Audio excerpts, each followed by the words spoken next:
Alhamdulillah, alhamdulillahilladzi arsala rasulahu bil huda wa dinil haq liyudhhirahu 'ala dini kullihi wa kafa billahi syahida. Asyhadu an la ilaha illallah wa asyhadu anna Muhammadan abduhu wa rasuluh alladzi la nabiyya wa rasula ba'da amma ba'du. Ibu dan Bapak yang saya hormati, alhamdulillah kita semua dapat berkumpul malam hari ini di tempat yang insya Allah dapat memuliakan kita. Tujuan kita ke sini tiada lain, tiada bukan untuk sama-sama belajar ilmu keislaman yang tentu lewat ilmu keislaman itu menjadi dasar bagi kita untuk menjalani kehidupan sehari-hari.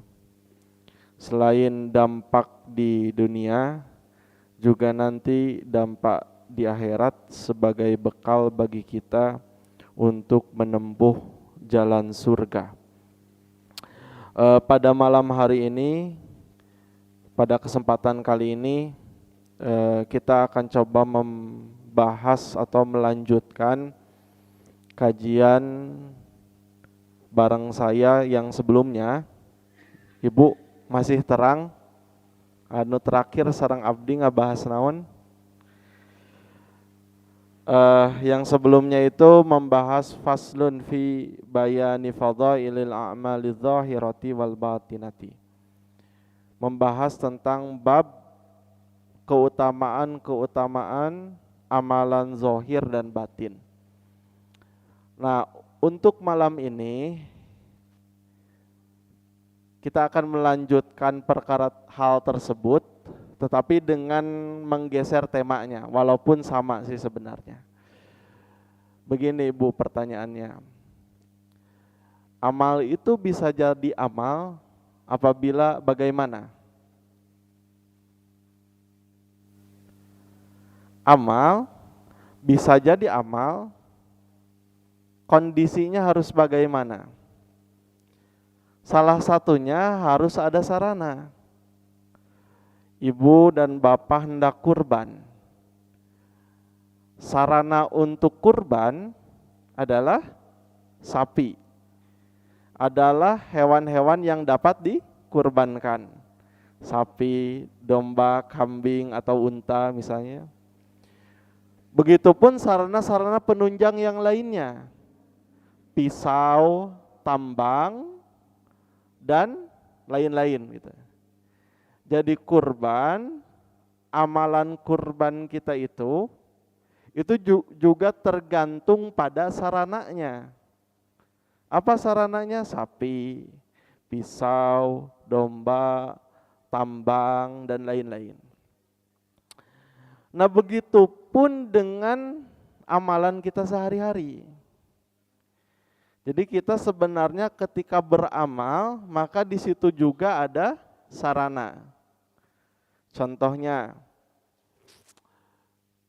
kita bisa menulis apabila kita menggunakan pulpen atau pensil. Ya. Berarti pensil dan pulpen itu sebagai sarana untuk kita untuk menulis. Amalan-amalan kita di dunia juga berkaitan dengan sarana-sarana tersebut gitu. Makanya setelah bab faslun fi bayani fadhailil a'mali dzahirati wal batinati, setelah Syekh Izzuddin menjelaskan tentang keutamaan amalan zahir dan amalan batin, selanjutnya beliau membicarakan tentang faslun fi bayani rutabil wasaili wal asbabi. Bab yang menjelaskan berkenaan dengan tingkatan-tingkatan wasail. Mufradnya wasilah, sarana gitu. Atau perantara dan sebab-sebab. Kenapa harus ngomongin sarana atau perantara? Karena amal tidak akan menjadi amal apabila tidak ada sarananya. Kurban tidak akan jadi kurban apabila tidak ada hewannya, gitu ya. Infak tidak akan jadi infak apabila tidak ada yang diinfakannya, baik itu uang, makanan, atau apapun. Berarti uang, makanan di dalam infak itu sebagai sarana supaya kita bisa beramal infak. Sapi, domba, unta, kambing itu sebagai sarana, sebagai perantara supaya kita bisa berkurban di waktu Idul Adha, gitu ya. Nah, kata Syekh Izzuddin, lil wasaili ahkamul maqasidi. Bagi setiap perantara, bagi setiap sarana itu ada ahkamul maqasidi. Ada hukum-hukum yang dimaksud. Jadi pisau yang digunakan di waktu Idul Adha itu maksudnya untuk menyembelih sapi, untuk menyembelih domba dan hewan-hewan lainnya yang sejenisnya. Nah, bagi setiap hukum itu ada perantara-perantaranya, ada sarana-sarananya sehingga amalan tersebut bisa terwujud gitu. Jadi hukum bagi setiap perantara di dalam amalan itu menjadi juga wajib. Karena apa? Karena tanpa ada perantara tersebut amalan tidak bisa terlaksana gitu. Tanpa ada sapi, tanpa ada domba, panitia kurban sesudah mengambil uang dari para ibu bapak misalnya yang hendak kurban, tidak dibelikan sapi, tidak dibelikan domba dan lain-lain, itu tidak akan mewujud jadi kurban gitu. Karena sapi, domba dan lain-lain itu sebagai perantara ahkamul maqasidi, hukum-hukum yang dimaksud. Berarti apa catatannya? Dalam setiap amalan ada sarana atau ada perantara yang perantara itu menunjukkan hukum yang dimaksud di dalam amalan tersebut. Wa in kanat kullu maqsudiha fil fadhaili, walaupun dari setiap maksud hukum-hukum di dalam keutamaan-keutamaan tersebut ya. Maksudnya gini, walaupun setiap hukum yang dimaksud itu ada keutamaan-keutamaannya masing-masing gitu. Jadi kita melakukan senyum ya, amalan senyum ada keutamaannya masing-masing. Kita melakukan amalan zakat ada keutamaannya masing-masing. Kita melakukan sholat ada keutamaannya masing-masing. Jadi di setiap amalan itu ada hukum-hukum yang dimaksud dan hukum-hukum yang dimaksud itu menunjukkan kepada keutamaan-keutamaan dari setiap amalan-amalan tersebut. Fal wasailu ilal hasani hasanatun.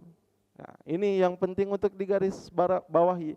Maka setiap wasail, sarana atau perantara ilal hasani yang menuju kepada kebaikan, hasanatun itu menunjukkan juga baik gitu. Kita menyediakan makanan di sini ketika kajian supaya apa? Supaya mustami fokus menyimak asatid yang sedang khutbah dan perutnya terisi. Karena perutnya terisi misalnya setiap mustami bisa menjadi fokus gitu misalnya. Nah, makanan itu adalah wasail, adalah perantara ilal hasani yang mengantarkan kepada kebaikan. Maka setiap amalan kebaikan, amalan yang bersifat baik, perantaranya pun juga menjadi baik gitu. Setiap amalan yang baik, sekali lagi, perantaranya juga, sarananya juga adalah baik. Karena amalan tidak akan terwujud menjadi amalan apabila tidak ditopang oleh sarana.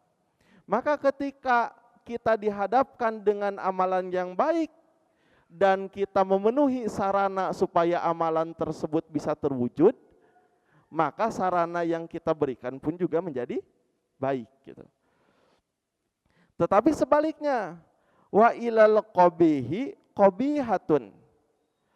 Tetapi wasail atau sarana perantara yang mengarah kepada kejelekan, qabihatun itu menunjukkan juga kejelekan. Gitu. Kita punya halaman yang luas sebenarnya. Halaman yang luas ini kalau misalnya dipakai untuk maksiat misalnya atau ngadu hayam, maka halamannya pun juga menjadi wasail atau perantara yang mengarahkan kepada amalan-amalan yang jelek. Maka lapangannya pun juga sebagai wasail, sebagai perantara, itu qabihatun, itu menunjukkan kepada kejelekan. Jadi setiap amalan itu, baik amalan baik atau amalan buruk, itu ditopang, selalu ditopang oleh sarana, selalu ditopang oleh perantara atau wasilah. Nah, wasilah atau wasail ini bisa mengarah kepada kebaikan, bisa juga mengarah kepada kejelekan. Tergantung bagaimana kita memanfaatkan sarananya gitu. Nah, yang menjadi pertanyaan selanjutnya, lalu apa sih sarana yang lebih afdal? Sarana yang lebih utama, perantara yang lebih utama di antara perantara-perantara lainnya di hadapan Allah, gitu.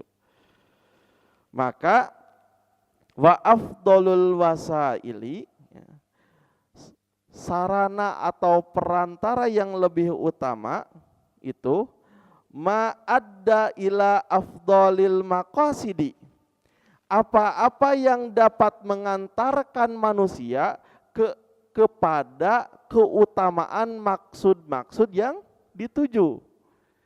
Itu sarana yang paling utama. Kita mau mengadakan atau memberikan edukasi kepada para pelajar ya. Maka sarana yang paling utama misalnya kita menyediakan tempat, kita menyediakan materi-materi pembelajaran ya. Bukan dengan memberikan alat kontrasepsi misalnya gitu. Tujuannya untuk supaya tidak merebak HIV, tidak merebak AIDS gitu. Tapi apakah itu sebagai wasail, sebagai wasilah yang baik atau tidak dengan penerapan hukum tersebut misalnya ya. Nah, jadi sarana yang lebih utama atau perantara yang lebih utama adalah yang dengan perantara itu hukum-hukum yang dimaksudkan dapat terwujud gitu. Gitu. Tinggal kita baca. Ada potensi amalan kebaikan seperti apa yang ada di lingkungan kita. Dan bagaimana supaya amalan kebaikan itu terwujud, maka kita dorong dengan sarana yang memungkinkan amalan tersebut bisa terwujud gitu.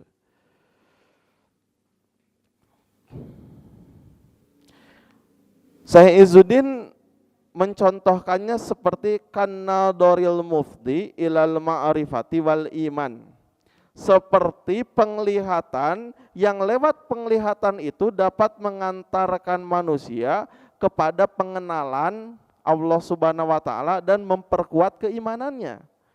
Jadi sarana atau wasilah yang paling utama, yang paling afdol itu adalah setiap sarana, setiap perantara yang lewat perantara tersebut orang bisa mengarahkan pandangannya untuk menguatkan keimanannya dan untuk mengenal Allah Subhanahu wa taala.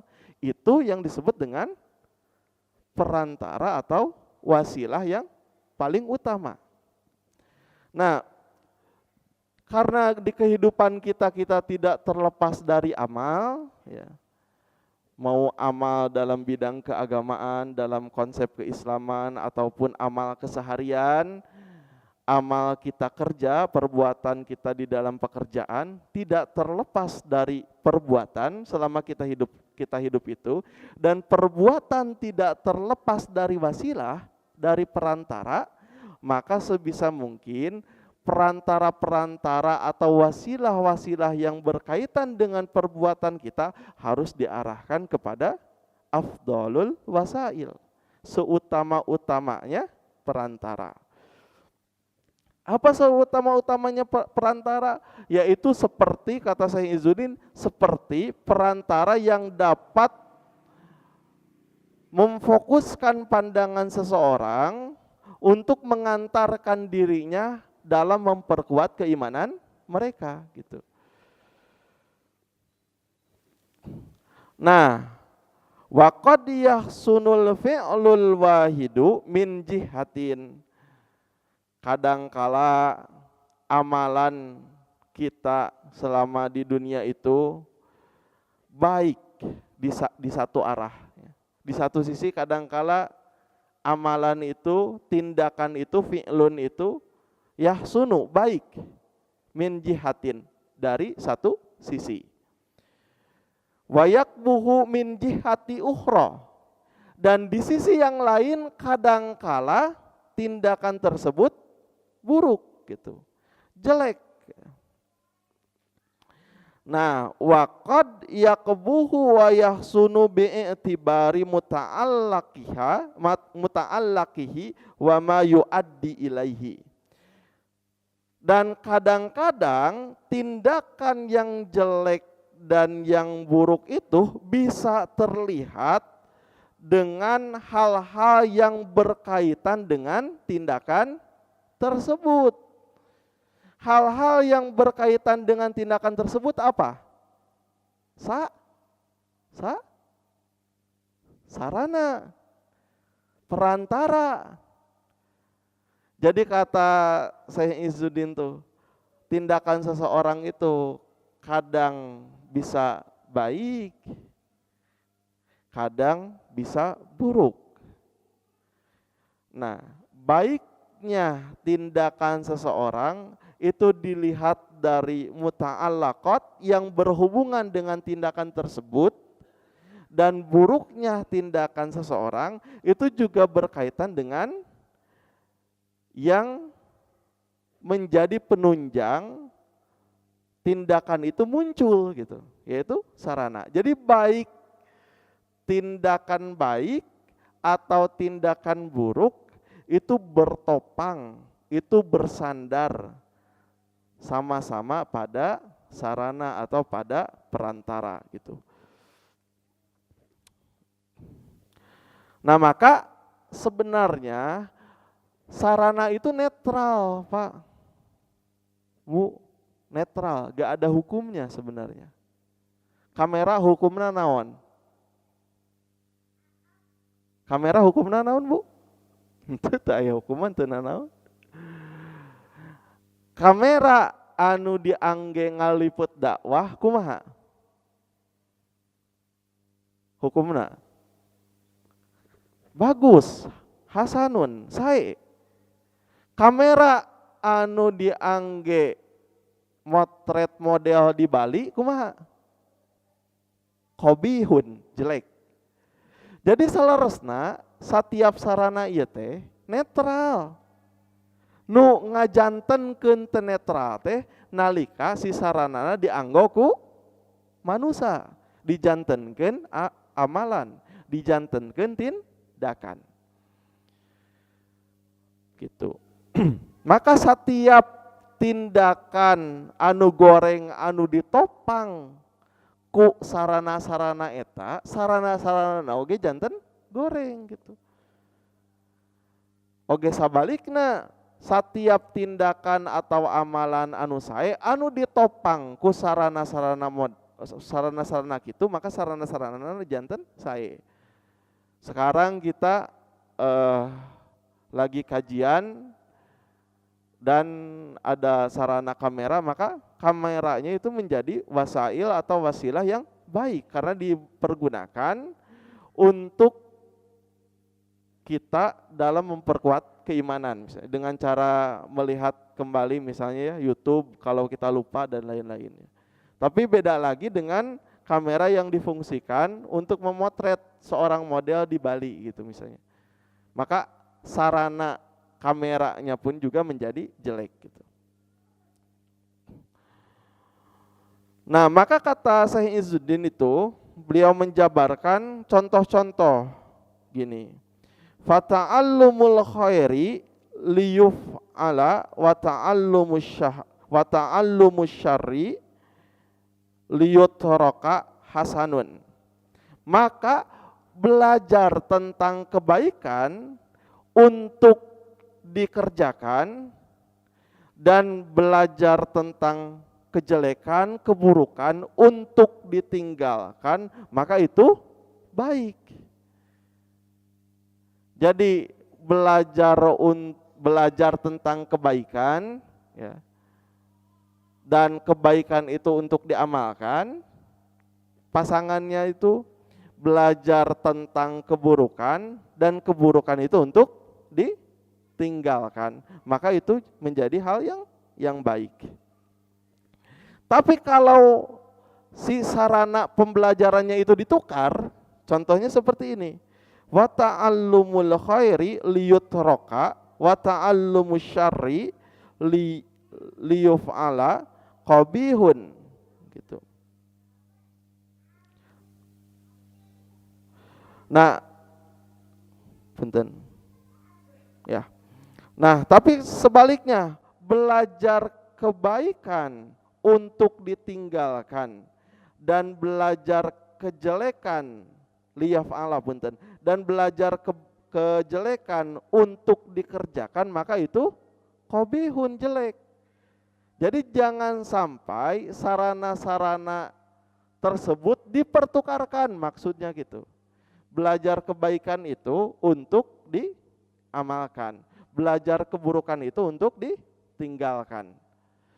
Nah, ketika kita belajar kebaikan untuk diamalkan, belajar keburukan untuk ditinggalkan, maka itu baik. Tapi kalau ditukar tidak sesuai dengan fungsi sarananya, kita belajar kebaikan untuk ditinggalkan dan belajar keburukan untuk dikerjakan, maka itu adalah qabihun, maka itu adalah jelek, maka itu adalah buruk. Nah, kemudian contoh yang lain. Wa ta'allumu madzahibil kuffari liraddi alaihim hasanun. Belajar madhab-madhab, metode-metode orang-orang kafir liraddi alaihim untuk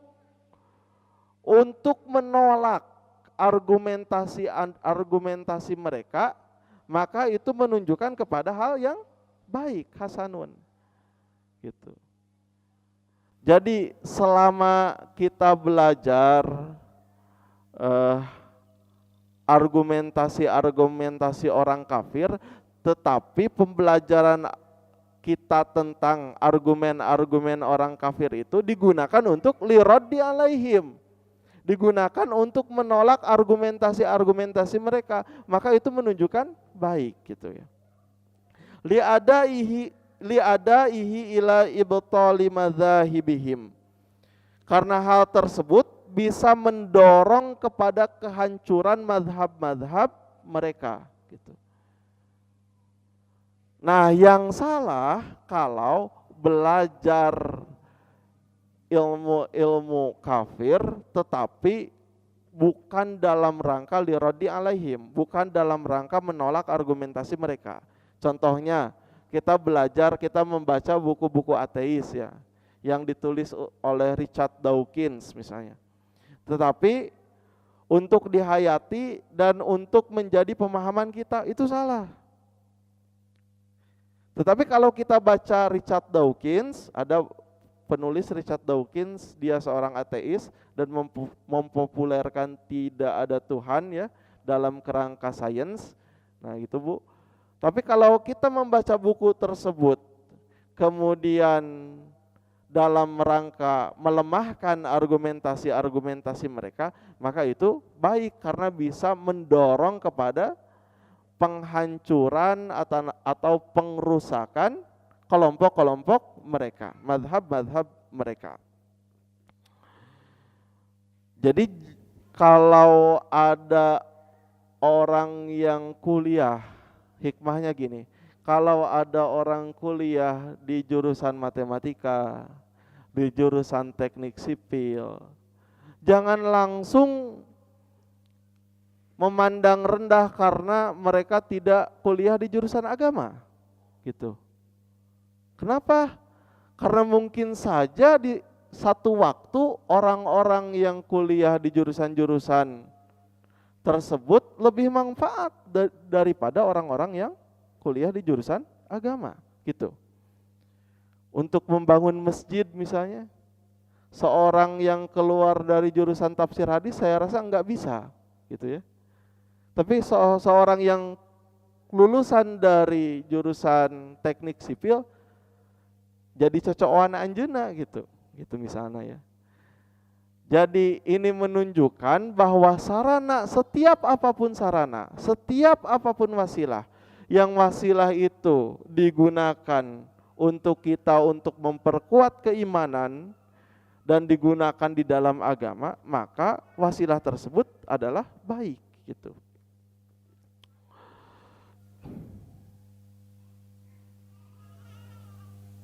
Nah, sekarang belajar sihir, Bu. Kalau ada seseorang yang belajar sihir, kira-kira bagaimana? Boleh atau enggak? Belajar sihir, baca kitab-kitab sihir, baca buku-buku sihir, kinten-kinten wios atau napinte. Buku nama tinggal, buku nama netral. Sugan orang nyebak buku sihir jantan kumaha hukumna henteu. Matakna Syekh Izzuddin mah kieu nurunkeun teh. Saur anjeunna teh. Wa ta'allumus sihri, diajar ilmu sihir, liyu'mala bihi qabihun. Pikeun diamalkeun teh goreng. Gitu. Tapi wa ta'allumuhu, diajar ilmu sihir ya, liyufraqa bainahu wa bainal mu'jizati jaizun, pikeun ngabentenkeun mana anu sihir mana anu mukjizat, jaizun eta mah boleh. Aya jalmi anu naon teh ngalung mun aya ayeuna jalmi anu ngalungkeun tongkat janten orai gitu. Kumaha cara ngabentenkeun jeung mukjizat? So, tiasa dibentenkeun sareng mukjizat teh kusabab aya hiji jalma anu nalungtik antara mana anu sihir mana anu mukjizat. Berarti diajar ilmu sihir wae tiasa sae eta teh gitu. Tong waka teknik sipil, ieu mah diajar ilmu sihir anu kacapna goreng tiasa sae. Tapi dalam rangka supaya bisa membedakan mana yang mukjizat, mana yang sihir gitu. Li adaihi ila itsbatil mukjizati. Karena pembelajaran ilmu sihir itu dapat mendorong kepada pembuktian mukjizat, itsbatil mukjizati, pembuktian, penetapan, pengokohan mukjizat. Nah, kalau kita memandang bahwa di kehidupan kita itu berkaitan dengan wasail, dengan wasilah, dengan perantara-perantara, maka tidak akan melihat yang negatif, tidak akan berprasangka yang buruk gitu. Ada orang yang kegiatannya itu, kebisaannya itu di bangunan ya. Sedangkan kita ahli kajian, ahli ilmu, tidak akan memandang buruk kepada orang yang ahli bangunan, misalnya kepada orang yang fokus di bidang bangunan. Selama kegiatan-kegiatan tersebut, amalan-amalan tersebut, dan wasailnya pun juga, perantaranya pun juga bisa mengokohkan kepada keimanan gitu ya.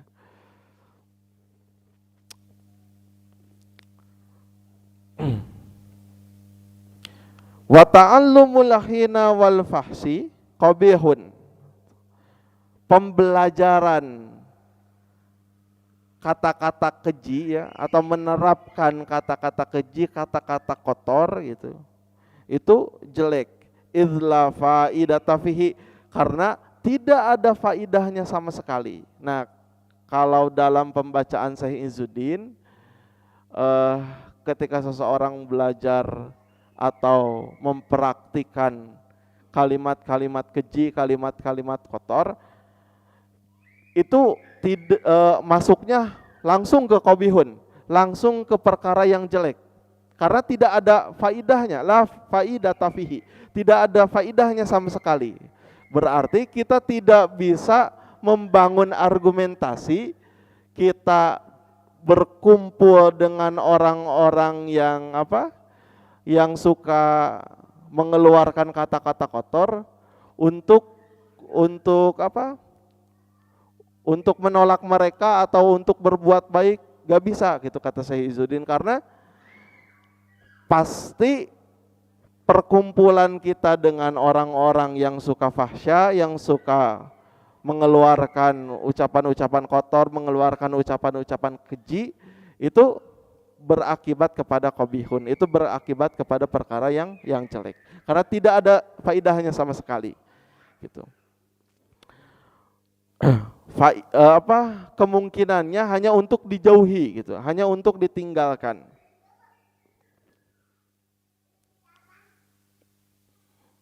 Mana itunya?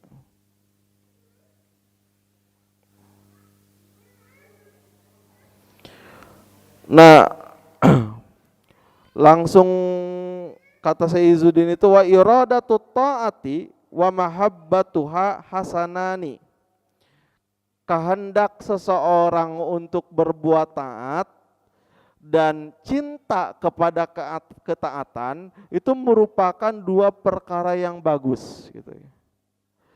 Li ada ihima ila fi'liha, karena kedua hal tersebut dapat menjadi pendorong bagi seseorang untuk melaksanakan, untuk mengerjakan ketaatan gitu.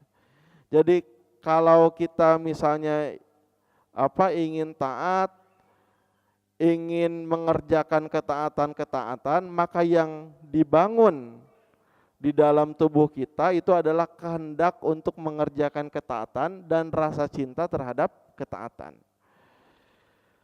Nah, rasa cinta itu kan bisa juga baik, bisa juga tidak. Rasa cinta yang berlebihan terhadap seseorang misalnya bisa mengakibatkan dia bunuh diri kan, bisa mengakibatkan dia atau membunuh orang yang dicintainya karena rasa cemburu. Nah, rasa cinta dengan begitu harus ditempatkan pada hal-hal yang baik. Kehendak, kapalai, kahoyong, irodah itu harus ditempatkan juga pada hal-hal yang baik. Apa hal-hal yang baik itu? Hal-hal yang baik itu adalah ketaatan. Maka ketika ketaatan itu dibangun, wasilah nate irodah sarang mahabbah, perantara nate sarana nate kehendak dan rasa cinta, maka itu menjadi perkara yang baik gitu. Nah, tinggal bagi kita membaca di dalam kehidupan sehari-hari. Kita kan dilingkupi, Bu, Pak, dilingkupi atau dikelilingi oleh perantara-perantara, oleh sarana-sarana. Mana sih sarana-sarana yang bisa menjadikan potensi kebaikan bagi kita? Mana sih sarana-sarana yang bisa menjadikan potensi keburukan bagi kita? Bukan hanya sarana-sarana di luar saja, tapi sarana-sarana juga di dalam wilayah batiniah. Batin seseorang, kehendak, rasa cinta, rasa marah, rasa benci, itu sarana bagi kita. Rasa marah, rasa benci bisa dioptimalkan untuk kebaikan, misalnya apabila kita membenci seseorang yang ingin merusak agama, gitu ya. Rasa cinta bisa ditempatkan menjadi kebaikan, sarana kebaikan apabila rasa cinta tersebut diarahkan kepada ketaatan. Jadi sarana-sarana yang ada di luar kita, semisal tadi ya, saya mengibaratkan pisau atau tambang atau apapun lah, bisa dimanfaatkan untuk potensi kebaikan. Apabila ada sarana yang berpotensi kepada keburukan, maka sarana itu dihilangkan, dihapus. Bukan hanya sarana-sarana, wasilah-wasilah yang ada di luar kita, tapi juga wasilah-wasilah yang ada di dalam diri kita. Rasa benci, rasa cinta, rasa kasihan, itu bisa dioptimalkan gitu. Bisa dioptimalkan untuk memperkuat keimanan kita.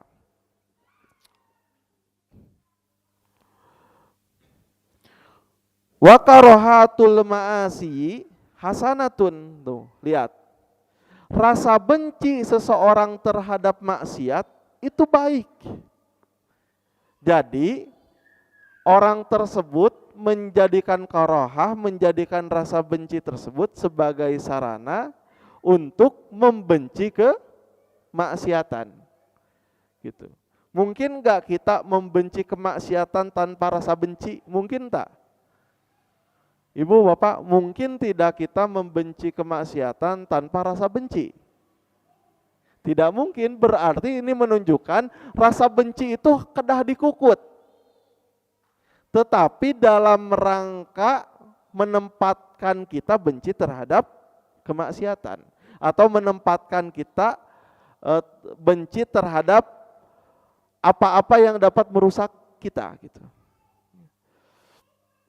Li'ada iha ila torhiha. Karena rasa benci terhadap kemaksiatan itu bisa mendorong kita untuk menjauhi kemaksiatan tersebut gitu. Kalau tidak ada rasa benci, ya, kita tidak akan menjauhi kemaksiatan tersebut. Tapi jangan sampai rasa benci yang bentuknya wasilah ini, sarana bagi kita untuk melakukan tindakan itu ditempatkan pada bukan tempatnya. Gitu ya. Misalnya rasa benci kepada tetangga karena tetangga beli kulkas. Betul atau enggak, Bu? Enggak. Rasa benci itu tidak ditempatkan, tidak dijadikan sarana di tempatnya gitu.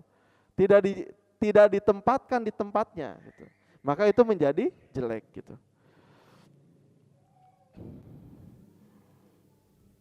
Nah, ini banyak contoh-contoh kayaknya tidak akan selesai untuk dibahas satu-satu, tapi pelajaran intinya berkaitan dengan materi sebelumnya bahwa kita selama hidup di dunia ini pasti melakukan amalan, pasti melakukan tindakan. Dan amalan-amalan tersebut terbagi ke dalam dua. Ada amalan yang sifatnya zahir, langsung dapat kita lihat, langsung dapat kita praktekkan secara fisik. Dan ada amalan-amalan batin, amalan-amalan yang tersimpan di dalam hati. Nah, dasar atau penopang supaya amalan-amalan tersebut bisa terwujud, baik amalan zahir dan amalan batin, itu tergantung dari pengoperasian sarana-sarananya gitu. Maka dengan itu sarana-sarana yang ada di luar kita, sarana-sarana zahir, semisal ini semua zahir, kamera ya, kemudian kursi, itu harus dioptimalkan menjadi sebuah kebaikan. Apabila sarana-sarana zahir ini berpotensi kepada keburukan, maka harus dihilangkan, maka harus dijauhkan. Begitupun dengan sarana-sarana yang ada di dalam tubuh kita, wasilah-wasilah yang ada di dalam tubuh kita, yaitu rasa-rasa yang ada di dalam tubuh kita, sifat-sifat ausoful insan, sifat-sifat manusia yang melekat di dalam tubuh kita, itu pun juga harus dioptimalkan ke dalam kebaikan gitu ya. Watak seseorang yang benci harus dioptimalkan kepada kebaikan, watak seseorang yang cinta harus dioptimalkan kepada kebaikan. Dan watak-watak tersebut, apabila watak-watak tersebut mendorong kepada kejelekan, itu harus diminimalisir, harus ditingkatkan. Maka mudah-mudahan dengan kajian malam ini kita dapat membedakan dan mengoptimalkan mana sarana-sarana zahir yang harus kita optimalkan menuju kebaikan, dan mana sarana-sarana batin yang harus kita optimalkan supaya diri kita menjadi lebih baik di mata Allah Subhanahu wa taala. Mana sarana-sarana zahir yang jelek yang tidak menguntungkan kita dan harus dijauhkan, dan mana sarana-sarana batin yang jelek dan tidak menguntungkan bagi kita di hadapan Allah yang harus dikubur dan ditutup rapat-rapat dari diri kita. Mohon maaf apabila ada kesalahan atau pemahaman yang berbeda. Kebaikan langsung muncul langsung dari Allah Subhanahu wa taala, kesalahan muncul dari saya ketika memahami ajaran agama Islam. Wallahu a'lam bishawab, wallahu muwafiq. Rabbana la tuzigh qulubana ba'da idh hadaitana wa hab lana min ladunka rahmah innaka antal wahhab. Rabbana atina fid dunya hasanah wa fil akhirati hasanah wa qina adzabannar. Amin ya Allah ya rabbal alamin. Assalamualaikum warahmatullahi wabarakatuh.